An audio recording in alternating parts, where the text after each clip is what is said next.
the steer that scared this time. Interesting. And the heifer just ran right out. Oh, maybe not for long.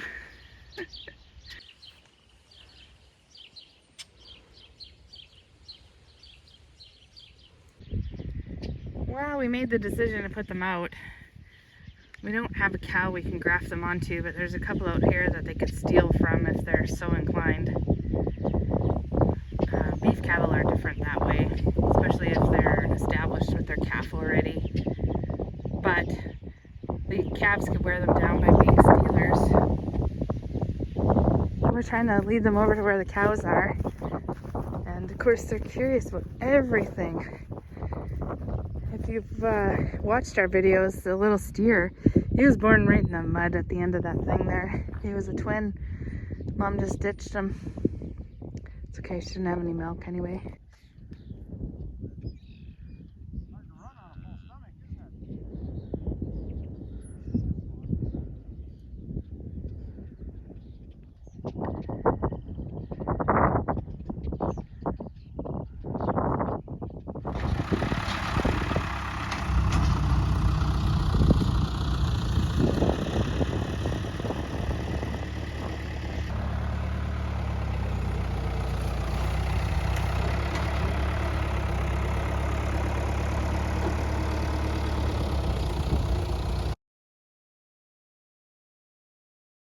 I hadn't been on a garden walk for a while. I've been busy shooting gophers, so I thought I'd come and look. And I don't know what's going on with these roost-out potatoes.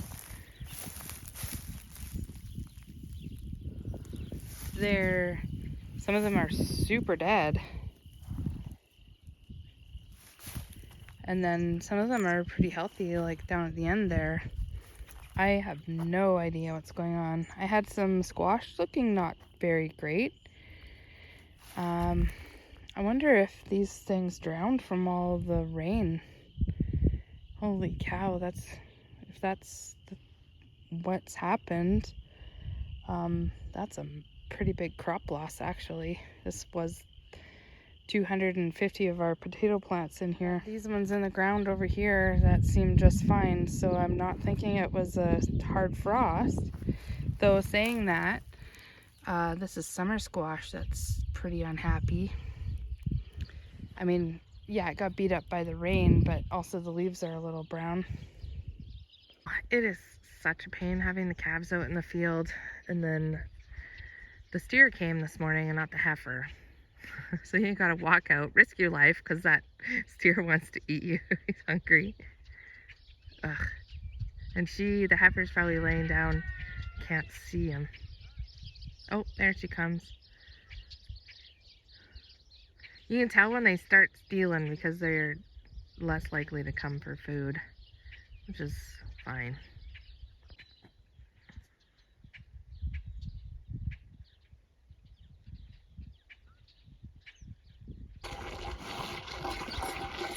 Oh, it's over.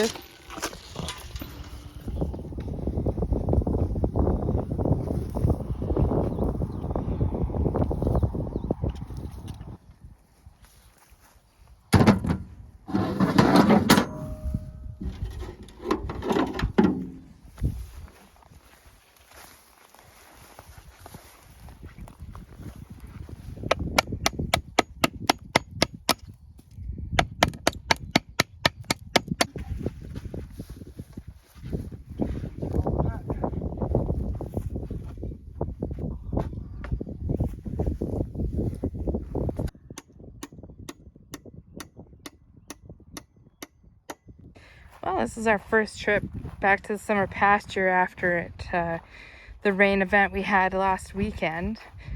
These guys had rain back here, and also I think they probably had some snow. So it's not that wet here. There's, in some very low spots, there's a little bit of water, but you can see that the level of the pond has come up a little bit here. We are into fly season back here, so we brought some more garlic salt back for them. And Glenn just went to look to see how much they ate, and I'm just down here looking at the water. Sometimes we have sneaky poisonous weeds that come in after a storm like this, but they would only just get germinating and the cows will be gone before they start to grow. And I don't see really anything like that happening, so that's good. Some years this whole area where I'm standing down here is full of water.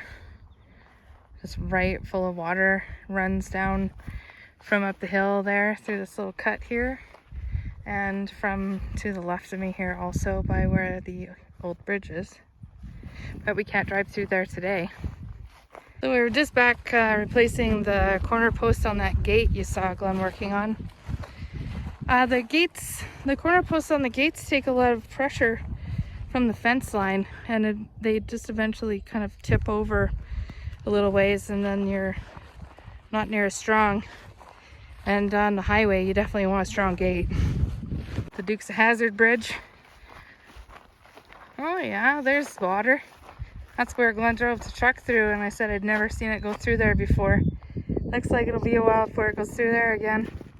This is a June 28th update of the garden.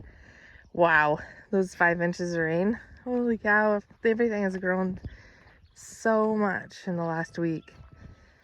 We're gonna open up the second part of the first cabbage tunnel and get it weeded this morning. See that I got some garlic scapes coming. Last year I saved some garlic scapes that I'd missed and they had gone to seed. I left them on my back deck over the winter, just kind of neglected them a little bit. And this spring I planted them, and if I had watered them, they probably would have done better, but I had one garlic grow actually. So it'll just form one little bulb, and then I save that and plant that next year, and it'll form the garlic that you can split into cloves. So that's so cool. So Glenn said, let's take some of the nicest, healthiest looking garlic and do that this year. Not all of it though, because they say if you don't cut them off, the garlic doesn't grow as well. However, I've not proven that, so that's just hearsay. But I do know we can grow our own garlic. This is spring garlic. This is not hardneck, and look how poorly it's doing. Crazy. Right, that is the beast. We shall open and see what's happening. It's just loosening the dirt on the edge. If you do it early in the morning, the idea is that the bugs are still sleeping. Smart bugs. I'll have to do a flip here all at once, I think. Yeah, it's not a very long tunnel.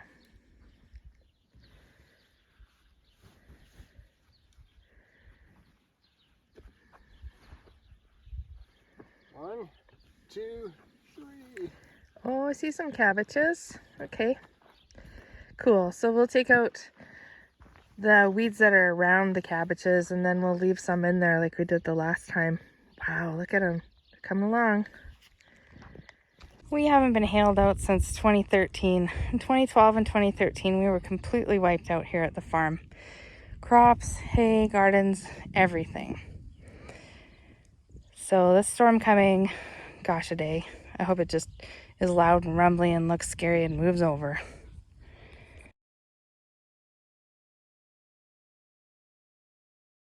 I'm going to wrap up this video and I'll show you the potato patch and the corn garden and the winter squash here. I did end up carrying out our heavy wooden potato crates to cover up what I could for the winter squash. It turns out I didn't need it because we just got a couple of tenths of rain, but I'm going to leave them on until tomorrow because I feel like we're going to have a repeat of storm tonight, which is it's the time of year anyway. Well, thanks for watching, everybody. Take care. We'll see you in the next one. Bye for now.